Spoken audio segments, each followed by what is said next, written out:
So I was playing Minecraft the other day on the Series X, and a thought came into my head. This doesn't feel like the Minecraft I grew up with. At first I couldn't put my finger on it. It's still got those iconic blocky graphics. The gameplay loop hasn't had any significant change either. After looking online, I realised it's not just me who shares this sentiment. So many others online had the same thoughts. The original game was simple and charming, a world full of endless possibilities, but in the constant push for excess, it feels like Mojang has slowly chipped away at the game's soul. I still remember the thrill of building my first dirt hut to survive the first night, a feeling that just seems lost now in a sea of overwhelming and honestly kind of pointless updates. So I was left with one question: why does Minecraft not feel the same anymore?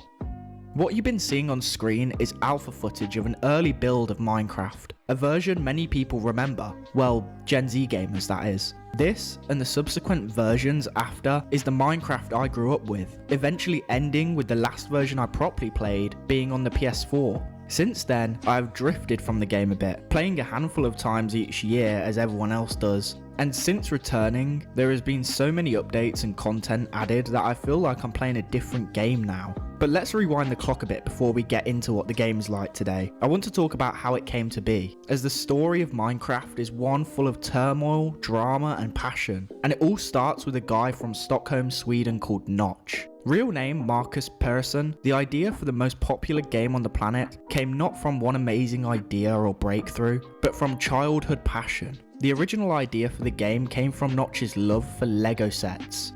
Something I can agree on, as I also loved Lego sets as a child. As Notch grew older, this led him to working on a prototype game called Ruby Dung, the precursor to what would eventually become the Minecraft we know today. It was an isometric building game, but was eventually abandoned due to the technical limits at the time. After the failure of Ruby Dung, Notch tried again, creating a tech demo in only a few days. He called it the Cave Game. The gameplay is rough, but from here we can already start to see the bones of what would become Minecraft. Cave Game was as bare bones as it gets. There were no mobs, no survival mechanics, no crafting, just a blocky world where you could place and destroy cubes. That's it. But somehow that was enough, because in that raw unfinished state, the core magic of Minecraft already existed. There was no goal, no pressure, no systems telling you what to do next, just a world and your imagination. The original demo quickly evolved into what would become Minecraft, but it's important to understand what made the Cave Game so special.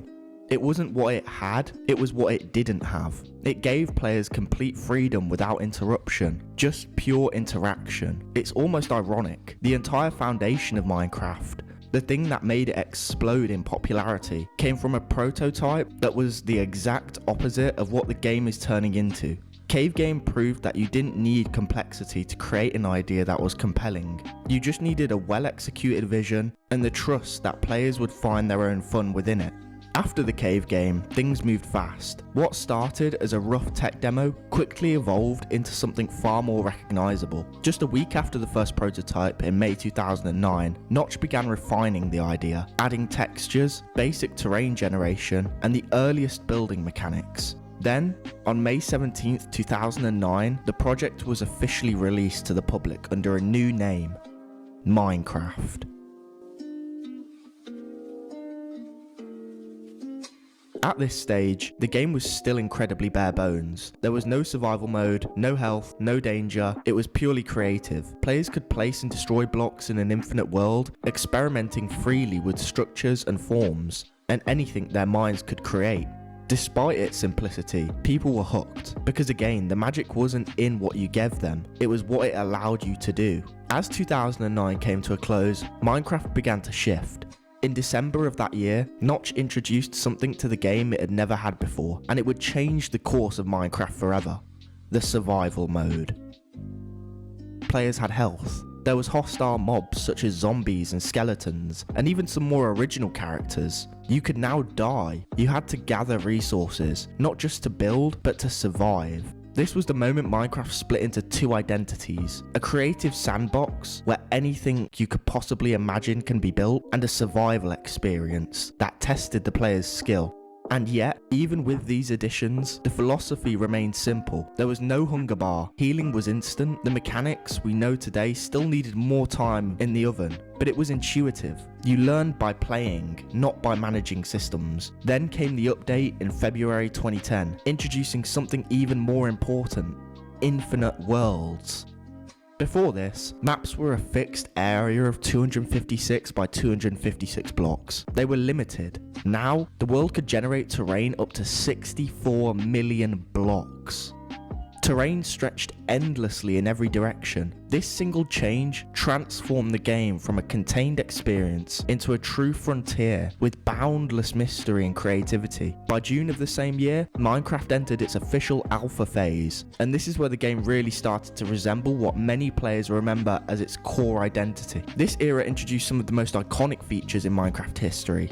Biomes began to take form, redstone was added allowing basic logic and machinery, boats, minecarts and farming mechanics appeared, and most importantly, multiplayer became sustainable. But even as the game expanded, it never was overwhelming. Each new addition felt intentional. Moving into December 2010, Minecraft officially went into beta, and this is the era that defined the golden age many people remember with Minecraft. Updates during this time included beds, letting players skip the night, the nether was added, expanding the world without overcomplicating it, and adding a new layer of challenge. Weather and achievements and new blocks slowly filled out the experience as well around this time. And by the time we reached beta 1.7.3 in July 2011, Minecraft hit a kind of perfect equilibrium. Everything worked. The game had just enough depth to stay engaging, but not too much that it became demanding. You could ignore entire systems and still have a complete experience. There was no pressure to optimize, no sense of falling behind.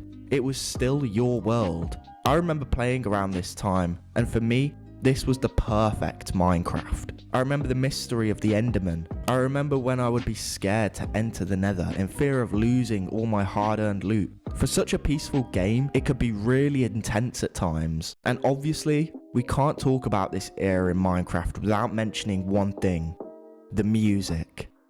In the game's earliest versions, back when it was still closer to the cave game than anything else, the world was completely silent, just footsteps, block sounds, and the occasional ambient noise. Players reported the game having an almost eerie feeling around this time, making it feel more like a horror than a relaxing building game full of creativity. Also around this time, Notch was actively sharing development updates online, posting rough builds and ideas as the game evolved in real time. And like everything else in early Minecraft, the music didn't come from one big studio decision. It came from a connection. That connection was Daniel Rosenfeld, a relatively unknown electronic musician at the time, and Notch had heard some of C418's work. It was minimal, ambient, almost unfinished, and that's exactly why it fit. Just take a listen.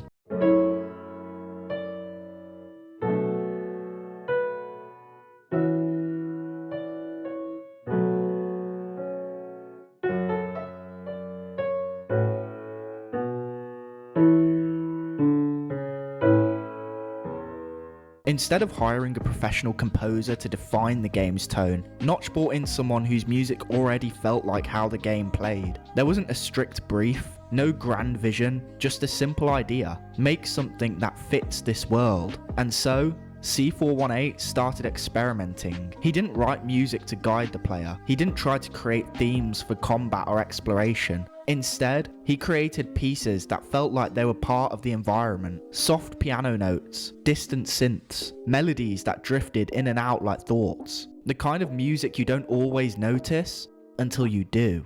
And that's what made it special. The music is the main reason everyone gets so nostalgic about this game. I mean, imagine if the soundtrack was like this.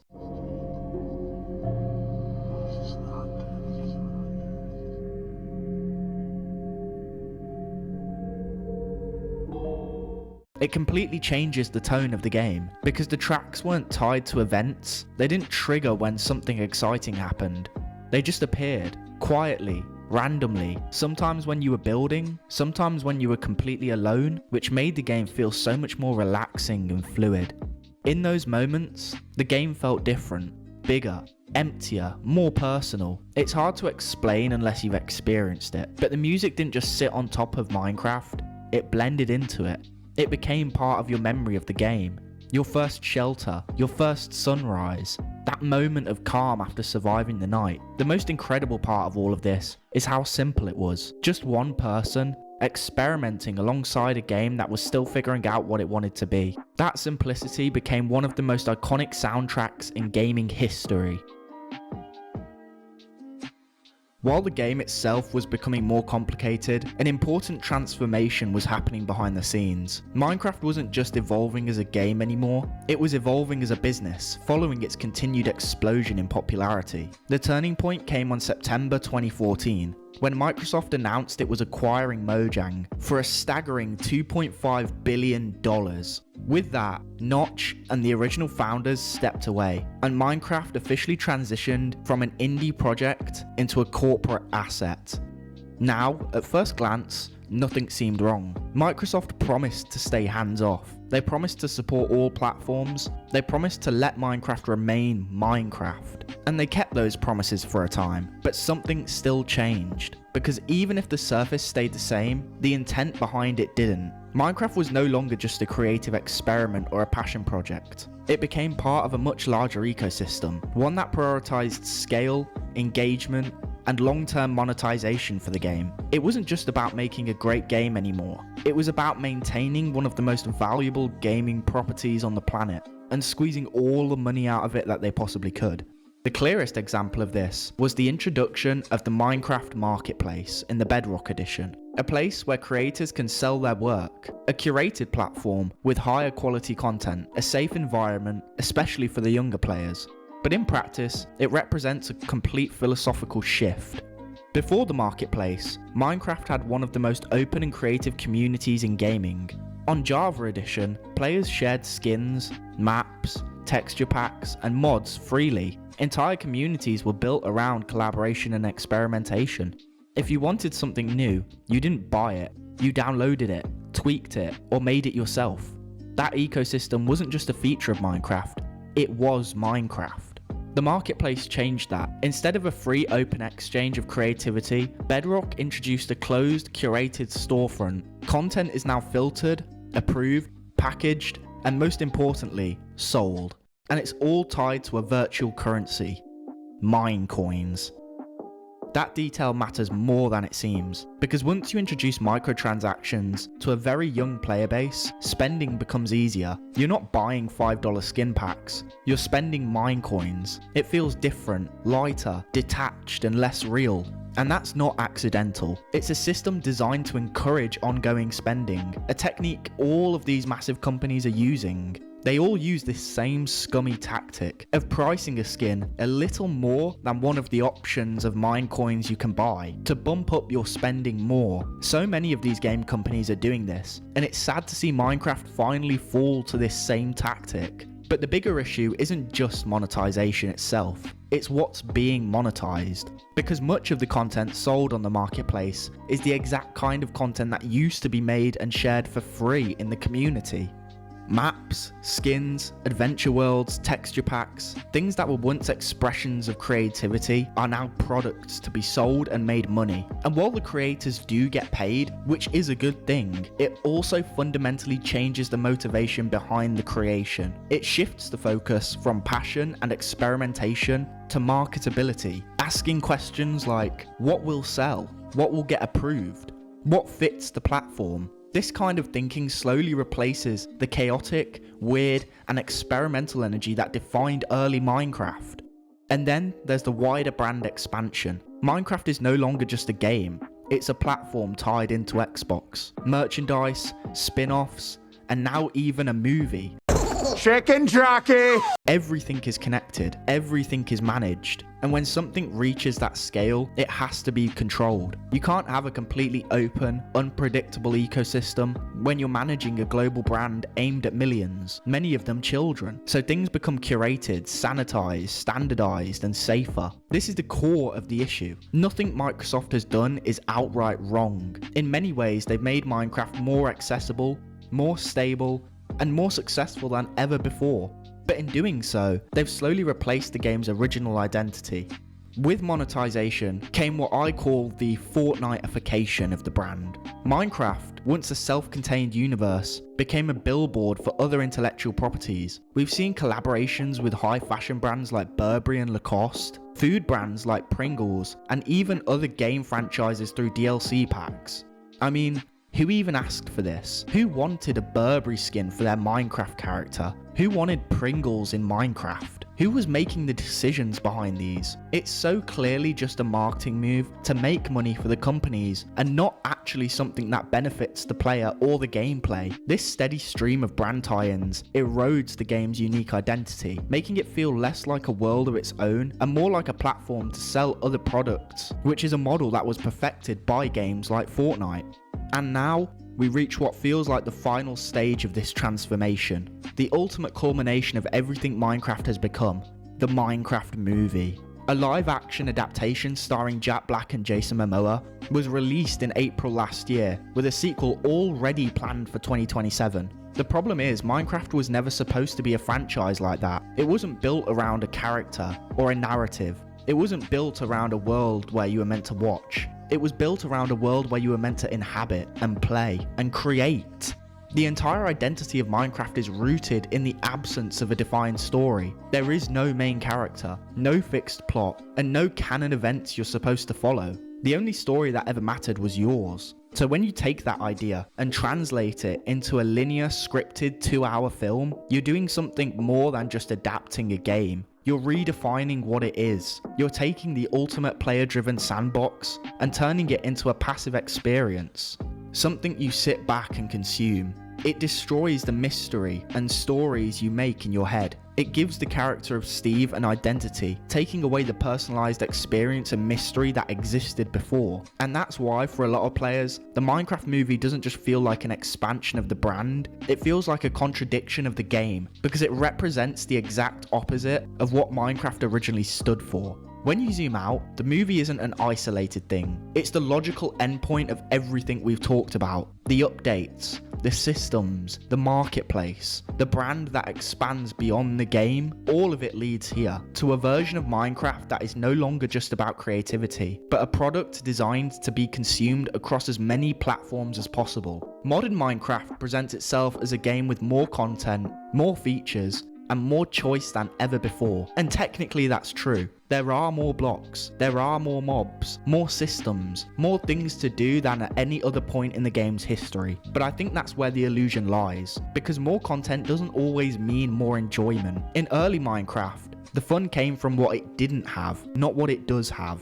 There was no progression, no path forcing your hand, no systems demanding your attention, and no mechanics constantly interrupting your flow. Now, the experience feels very different. There's a subtle but constant sense of direction, a right way to play the game. You're encouraged to follow a progression path, push towards specific mechanics, guided into systems like enchanting, potions, brewing, and gear optimization. Even if the game doesn't explicitly force you, it nudges you, and over time those nudges add up. Alongside all of this, the commercial layer reinforces that structure. The Bedrock Edition subtly directs players towards the marketplace. Skins, worlds, and content are no longer just discovered, they're presented, packaged, and sold. Even creativity itself feels guided, and this is the core of it all. Minecraft didn't lose content, it lost space. Space to think, space to experiment, space to exist in a world that didn't constantly ask you for something. The quiet moment, building a dirt hut at the sunset, hearing nothing but footsteps and the occasional distant sound, feeling like you're completely alone in a world that's yours. That's what made Minecraft special. Not the features, not the systems, not the updates, the feeling.